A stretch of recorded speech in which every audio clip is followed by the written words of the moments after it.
Hi, everyone, and welcome back. I'm Dr. Melissa, your host, and today I'm joined by Keith Norris, co-captain of PaleoFX, one of the most amazing live events that brings people from all around the world once a year to Austin, Texas, to up-level our health, our wealth, and our overall well-being. Keith, it's so great to have you on the show today. It's great to be on here, Melissa. Thank you for having me. You're one of my favorite humans. I just have to tell you that. Oh, thank you. You and your bride, Michelle, are just two people that lead and live by example. So it's an honor to have you here because you guys have really, I want to unpack the story a little bit for some of our audience today that may not be familiar with PaleoFX, of, kind of how the two of you birthed this idea a little over a decade ago and just what it has turned into. So give us a little understanding for those that are not quite yet familiar. Right. I'll give you and your listeners the flyby answer, because this could be a whole 2-hour dissertation about how it came to be. But it's ironic that we're having this discussion now in the midst of all this chaos, because really PaleoFX started in the midst of the last economic chaos that we went through in 2008. And at that point, both Michelle and myself were corporate warriors. We were both totally fed up with the quote unquote American dream. We knew that that wasn't for us, and we were planning our exit strategy. And as we were planning our exit strategy, the 2008 housing crisis hit, and we were heavily leveraged in real estate. So we went from seriously living the American dream to teetering on bankruptcy in a matter of months. I mean, it happened that quick. Yeah. And shortly thereafter, our daughter Brittany was away she was going to school in Georgia. We lived in North Carolina at the time. And we returned home from a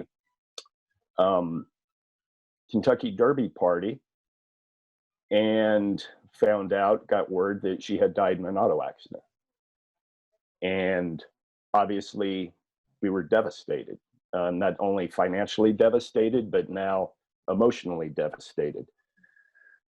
And again, I'll give you the short of this. We asked ourselves, we could do the safe thing and go back to corporate America and keep plugging along.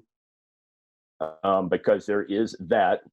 I at least still had my job. Michelle had lost hers during the economic downturn, but I at least still had mine. But we said essentially no. What would Brittany want us to do is essentially what we asked. Would she want us to go back to doing what we don't like doing in our heart and soul just for economic benefit? Or would she want us to go out and live our dream and figure out what it was? So really, that was the birth of PaleoFX. Now, the actual business plan of it came to fruition on on a airline flight from LA to Austin. We went to another event, and while we were at that event, Michelle and I were going to a number of events at this time. This was around 2011. By this time, she had a catering company, and I owned gyms in Austin, Texas. And we were going to event after event, still trying to figure out, still trying to evolve, still trying to become, what we wanted to become. We went to an event that was in the health and wellness space, and we were debriefing, as entrepreneurs will do, sitting on the tarmac on a Southwest Airlines flight at LAX.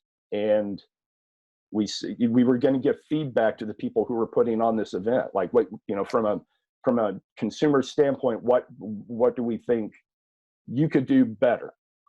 And we came up with a list, and we're like, there's no way they're going to implement this list. That's just not, it's not them. It's not their thing. And we said, well, somebody should do this, because this is a good idea for this type of event. And by the time we got back to Austin, the them turned into us. And so we were off and running on that. So that's the short answer of how PaleoFX came to be. Well, and thank you. That is powerful, deeply personal. And so, first of all, I really just thank you for sharing that with us. And I look at it as the gift of Brittany in many regards right now, because all those years ago, it was the impetus for you to look in and say, you know, do we really keep doing what was safe and got us by, even though we weren't living our bliss? So just, you know, we were living somebody else's version of reality, but it wasn't our dream of our reality.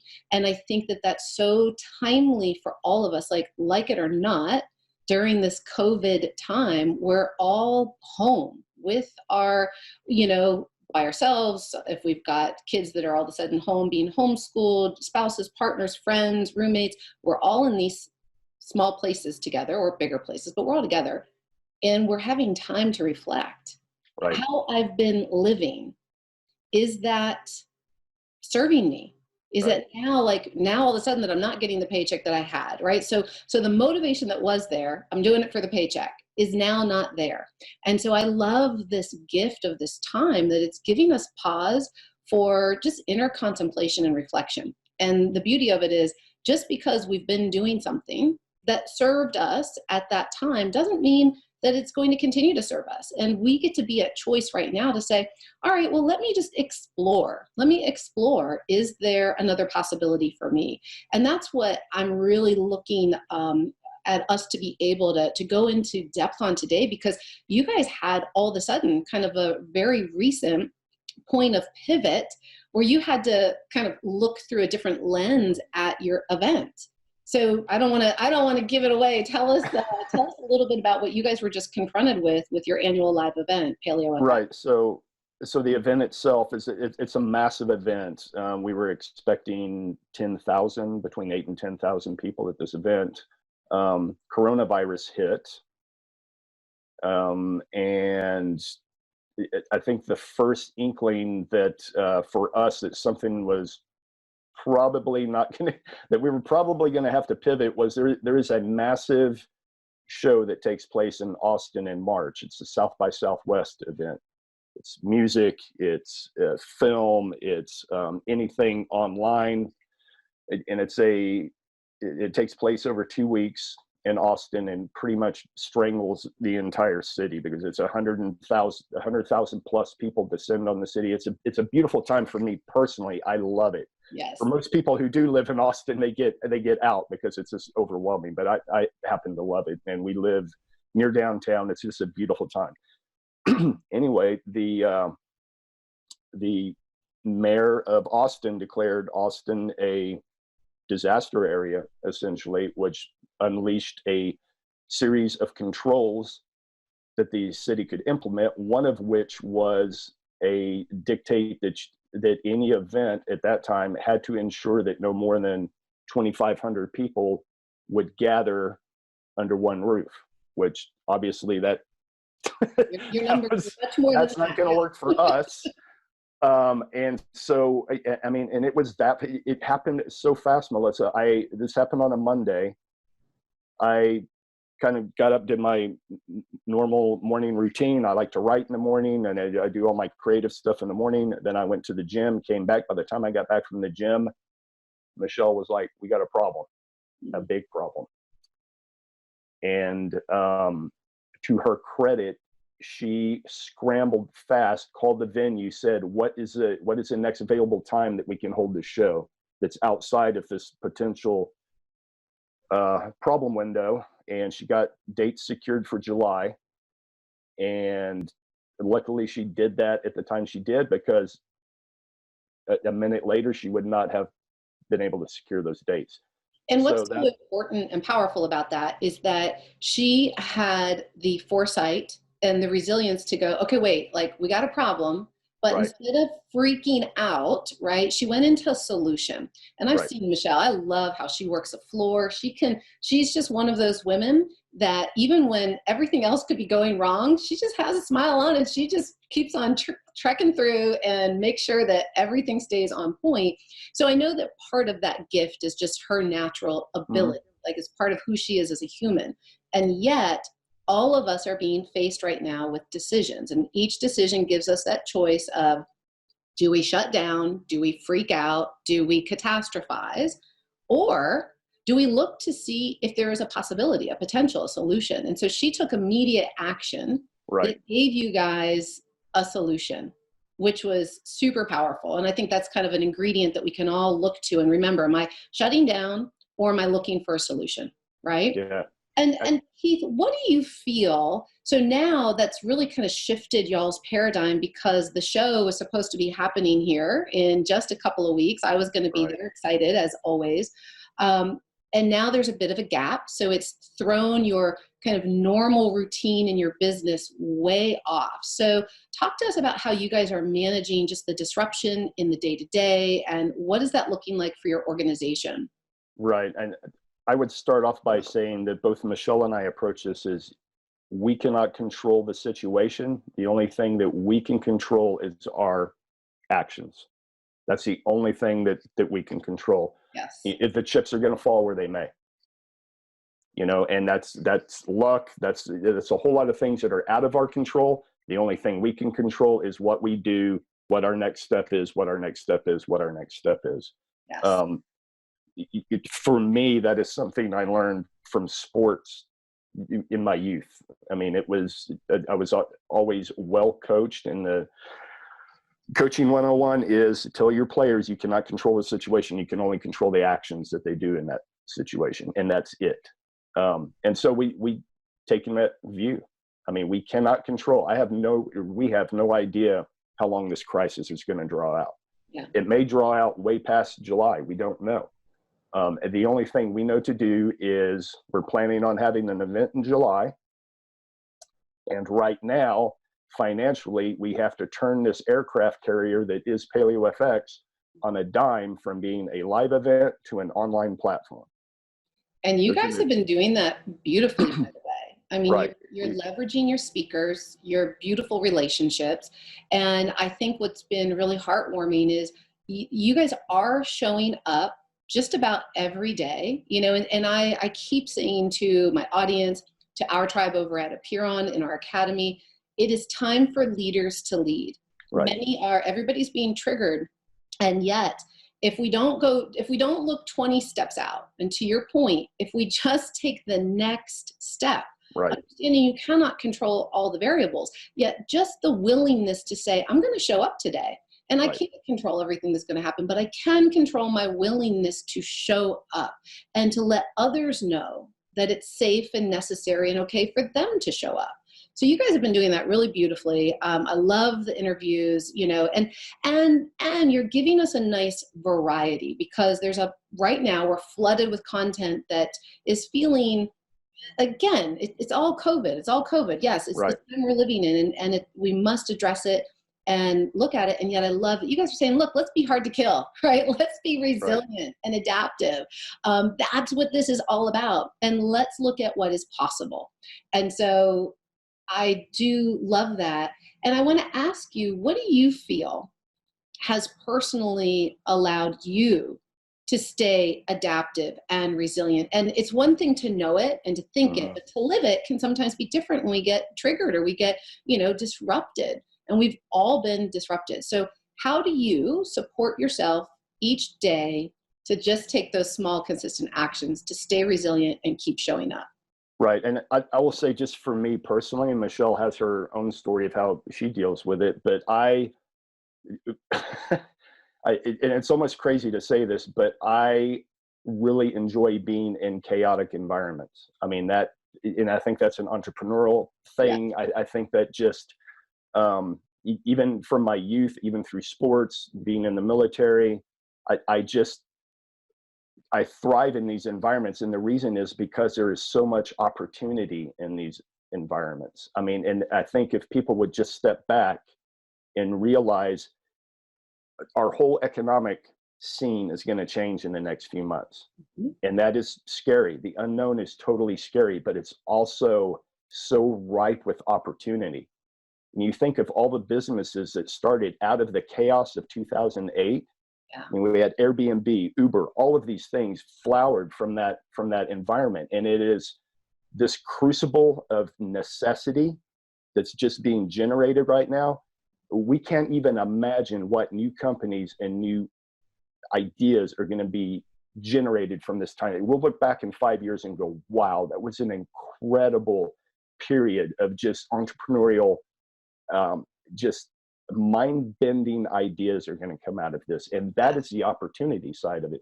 And I don't want to discount, when I say all of that, I don't want to discount the pain that people are going through right now. And I get it. And we were those people in 2008. We were. And so I get that. But what got us going day to day to day to day was there's opportunity here, man. This wild, wild west right now. If we're going to move, now is the time to move. Right. And I think that's what fuels us. Now, what's different for us between 2008 and now is in 2008, it was the Keith and Michelle show. It was looking at bankruptcy. It's very different than now when it's PaleoFX and we have 20 plus employees who are relying on us to make the right decisions and to keep the ship afloat. That's a different kind of pressure. Mm-hmm. And we don't take that lightly. And yet we still have to maintain that optimistic attitude that the time is ripe. If we can turn this aircraft carrier and get it spun and do it the right way, we're going to come out of this even better than we were before. So what are some of the ways, maybe you can give us a little inspiration for other business owners out there? How are you keeping your team engaged? How are you holding that kind of opportunity and that positivity and that, kind of assuredness with them? So what are some of maybe the strategies that you're doing to kind of hold that nice container where you're all still moving and performing together in a growth manner? So we have always maintained within PaleoFX the idea that this, again, is not Keith and Michelle from on top dictating down. We are co-creating this thing as we go along. And that is not just the PaleoFX team co-creating, but that's our tribe co-creates as we go along. The practical side of that is you've seen how PaleoFX has evolved over the years, right? That wasn't totally Keith and Michelle's call. That was, what does the tribe want? What are they asking for? And can we deliver that? So it's co-creation as we go along. And right now, our team is helping us co-create this thing. They understand. We might say, Keith and Michelle might say, yeah, we need to point the ship north now. Instead, we were headed east. We need to go north and we need to do it right now. But the team is like, cool, this is how we're going to do it. And I think that's very important. Really sound piece of advice that you will never lose if you listen to your tribe, right? So when we're left to our own devices and we think, and this is a challenge that most entrepreneurs face, that they think that they're the ones that are supposed to figure it all out. And we can go into overwhelm very easily, right? Thinking we have to know all the potentials, all the steps, the how-to. So most people go into paralysis analysis, kind of shut down, and they wonder why is that person over there doing it and I'm not? And so it's about recognizing it doesn't all have to come from you. You're the creator. And I love you're using the word that you and Michelle are co-creators. You're co-creating your success with the success of your tribe. And you understand that your tribe will inform your process. They will. And I just hope that everybody hears the importance of that statement. If you're willing to realize that it doesn't all have to be on your shoulders and it doesn't have to be about you. Right? It is about something bigger than each of us. It's about our mission and our calling. And if we look through the lens each day of how can I show up and serve? How can I co-create and collaborate? Right? And some days we think we have to do all the time. And sometimes it's like, no, how could I maybe do for another today? Support another, because I don't really know what to do. I don't have the answer. And maybe if I just go do something else for somebody else, I'll learn something. I'll hear something. I'll get a piece of inspiration or information that can give us better clarity and direction. Right. I've been in a very unique position in this health and fitness realm to see people who have succeeded. And I've also seen people fail, and there's always luck involved. There's always these intangibles that you just, there's a right idea, wrong time, all of those things. And that does play. But I think the one commonality that I have seen in people who succeed is they are more than willing to co-collaborate. They're more than willing to partner. It's not a me thing. It's an us thing. And when I've seen people go off the deep end, it has become a me thing and not an us thing. And that's old 80s business mentality, right? That time is gone. That used to work. You used to be able to be an island of your own and be able to do that. And it's not at this level anyway, not at the, maybe the Amazons can get away with it and some of the bigger companies like that. And I don't even know if they are necessarily in the old school business model of it's all me. But at our level, what we're doing, it is all co-collaboration. And I think it's important, I know as a woman, I can speak to this. I believe that a lot of female entrepreneurs have struggled with the concept of feeling that it had to be me first, simply because I have to prove. There is this idea that, and minorities go through it too. So I've got to prove that I've got a seat at the table. I've got to prove that I'm of equal caliber with these other people that I'd love to collaborate with, but who am I compared to them? How might you give some thoughts around that to people that may be really kind of going through that process? They want to collaborate, but yet they're still feeling like, do I have to prove myself? How do I collaborate with somebody that seems to be so at a different level? And this is all self-perception. I get it, right? Right. What would you say to that? For me, the way I see it is, it's like baseball, man. You don't go from, very rarely do you go from high school to the majors. I mean, it happens. Mostly you go from high school, you may go to college, that you're up a notch, or you go into the minor leagues and you beat around there. And so if people are willing to do the work and the time and take the stair-step measures, right? This isn't a 0 to 100 thing. It's a 0 to 1. It's a 1 to 2. It's a 2 to 3. It's a stair-step, and you're proving your worth, your ideas every step of the way. Because when we look to partner with people, I don't care about degrees. I don't care about anything, your background, whatever. I love everybody. You could have a PhD after your name. You could have a GED after your name. What matters to me is, are you a great person, and do you have value to offer? Do you have something that you can offer this group, this community? That is what matters. Yes. And you just have to now, and again, you can't just come out, from zero and say, I have this value to offer. You're going to have to figure out some way to prove that to people so they can see it. And I can tell you that I can just speak for myself, right? But this is what I've seen in general with people who co-collaborate. They do not care what race you are. They don't care your nationality, your religion, what male, female, it does not matter. What I want is, what value can you offer, and are you a stand-up person? Those are the two questions. Are you willing to work shoulder to shoulder? Yeah. Those are the things that matter.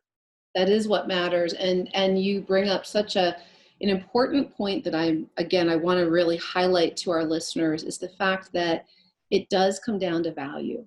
And one of the fundamental issues that many people explore within themselves is, am I worthy? Right. Am I enough? And so to get to that level, you can absolutely get there. And it isn't a 0 to 100, as Keith said. It is a process.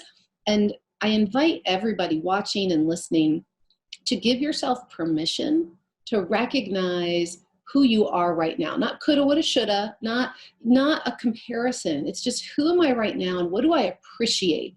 What do I value about me?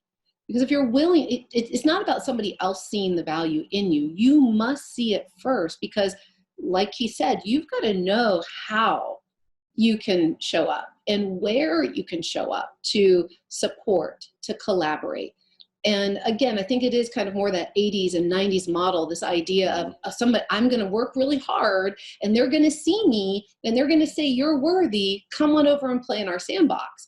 And that's not today's economy. And especially in the digital space, it's really, how do we show up? There's so many people in this space, so it comes down to value and real connection and being willing to reach out to another, compliment another, support another, help another, offer a resource to another. And as you give, it's not give to get. Trust me, gang, it's not. It's like, but as you really genuinely value yourself, and even if the only thing you value right now is that you are a happy person, like I know I'm a happy person, and I know that happiness is a really good thing. So what could I do every day right now just to share a little happiness with people in my community, with people in my social media groups, with local business owners? Maybe it's as simple as you pass out a little smiley card, you put up a little smiley post every day. It doesn't have to be rocket science, but it does begin within each of us. And what a great reminder today, Keith. You've given us so much. And I know your time is so valuable, and I could continue to talk and talk and talk. And I have a few more questions, but I want to definitely hear your time because you are giving us so much today. So, I want to come back to a moment. It is interesting to remember where we're at right now. We're all being given this gift, and whether we are embracing it or not, you already had this lesson back in 2008, back in 2000, and back in 2006, when my mother passed away. I went through a very similar self-assessment and realizing, whose life am I living? Because I watched her live a corporate career, and her whole life was for her corporate career. And when she became sick, it was, thanks, we got to replace you. And they did. I mean, I get it. They have a business. They had to continue to run. It was that nail in her coffin because it destroyed her. Everything she was about and gave and did was for that organization. And then the recognition of they had to bring somebody else in. She no longer felt that she had a place where she mattered or was valuable because she didn't see her own value and worth. She put it in a title, she put it in a role, she put it in all of the to-do tasks that she did. And that was such a powerful pivot moment for me. And it still took me a long time to really, absorb and embody the depth of that life lesson. But it did put me on a personal path to say, wait a minute, whose life am I living? Is it mine? And kind of going back and forth between that traditional and non-traditional way. And I'm definitely not traditional. I do things my own way, and I've made my father do this so many times, just do it the way. Right. Go work the 9 to 5. Sorry, Dad. And so, again, we're all in this moment now where we get to really look, we get to say, how is it all resonating? What does this all mean to me? Because, gang, you are at choice. Everybody listening, you're the creator of your reality, and you get to co-create with other beautiful collaborative humans. And it's an honor to co-create this conversation with you today, Keith.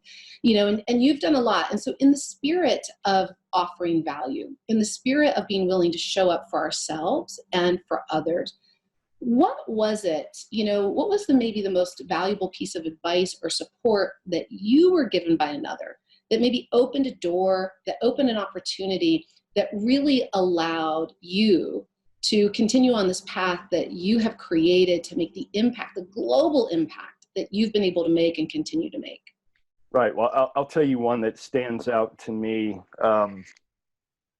in the last 2 years. It's been hugely impactful. So I don't know if you know Ta and Cole Whitty. I love them. Yes. So I have what I would call a support group around me. And I think everyone should, whether that's your best friend, whether it's a mentor, people who you trust dearly to give you honest feedback. Mm. Now I have people, Ta and Cole Whitty would be more on the spiritual side of things for me. I have business coaches, that I can, financial coaches, people who I can direct those types of questions to. But the one thing that I got from Ta and Cole was this. Every time I would come up with an excuse or somewhere where I was stuck or an action that I thought I was doing out of habit, any of those things that were a roadblock, they would constantly ask me, who told you that story? Mm. Who told you that story? And why do you believe it to be true? And just going over it and over it and over that. For instance, a big story that I told myself for the longest period of time was, I'm not good at money. I'm great at ideas. I am not good at money. Who told you that story? Why do you believe it's true? Why can't you be good at money? And so I've come to realize that all of what got me to where I am today was a result of stories that I have told myself, both good and bad. There's some great stories that I have told myself. And there are some stories that I have told myself over and over that are deeply ingrained in my subconscious, that are hamstringing me, but they're all stories.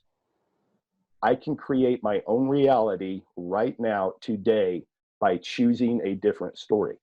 I don't have to believe the old stories. I can create whatever I want. I can become whoever I want. I just have to believe that story. Now, I can make that up out of just whole cloth. I can make it up. What does it matter? It matters not to my subconscious at all. I can choose to believe those old stories. I can choose to be hamstrung by them. I can choose to be a victim by them, or I can choose not to. And I think that is probably the biggest piece of advice that I have ever had. It's liberating. Mm. Totally liberating. I can do whatever I want to do, whatever. I don't have to listen to those old stories unless I want to. So yeah, I think that's so important for everybody to realize. It doesn't matter what your background is. Yes, I didn't have a great background growing up either. I get it. I've been there, done that. Stories. I don't have to keep reliving that story. Right. I can choose different. That was the old Keith. He survived that. He got through that. Cool. The new Keith doesn't have to live by those stories. I can do whatever I want. I can tell myself whatever I can become whoever I want. What is it that I want to do in this world? So that, to me, and just reinforcing that idea over and over and over and over again. Yes, and I love that. And it's an important opportunity for each of us to ask ourselves that. What stories are we telling ourselves, and what are we choosing to believe? And I think that's relevant right now with COVID. So how are we feeding our mind? Whose stories are we listening to? Just because it's another doesn't mean that it's ours. Are you listening to it? Are you believing it? Why are you choosing to believe it? Is it helping you? Is it serving you? You know, and so I always say, if there is a story and you recognize it, you get to, just like Keith said, you get to ask, okay, whose story is this? Is this helping me? Or is this no longer serving me? Because then I get to write a new story. And what a powerful way to bring this all together today. So remember, everybody, that you are your own magic. You are here with purpose, on purpose. Nobody else brings your light, your specific gifts, your specific essence. All of our stories matter. And the biggest story that we are all here to tell is our individual, authentic story. And as we're able to recognize kind of those entanglements and layers that came from somebody else somewhere long ago, we get to release those. And as you release all of those entanglements, you become more aligned, more clear, more empowered.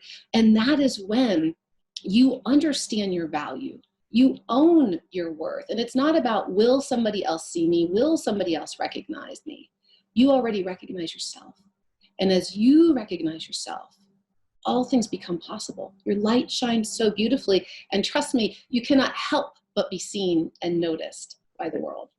Keith, this has been an honor today. I am here to continue to support Tribe PaleoFX. Anything I can ever do for you or Michelle, it's my honor.